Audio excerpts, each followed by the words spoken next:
Hello বন্ধুরা, দেখো সবাই কেমন আছো। আজকে অনেক দেরি হয়ে গেল, আর সব দেখো এরা কেমন সুন্দরভাবে এক জায়গায় হয়ে আছে। মানুষও যদি এরকম থাকতো তাহলে কত ভালো হতো বলো। পৃথিবীতে অনেক মানুষ আছে যাদের দেখো নিজেদের মধ্যেই হিংসে, রাগারাগি।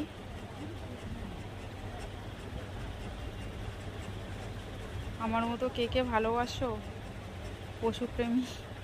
আমরা ভীষণ, শুধু এইগুলো নয়, বিড়াল, কুকুর সবকেই ভীষণ ভালোবাসি।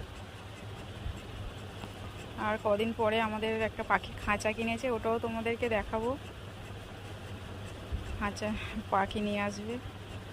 দেখো কেমন সুন্দর করে শুয়ে আছে, দেখো মিষ্টি সব ছোট্ট বেবি।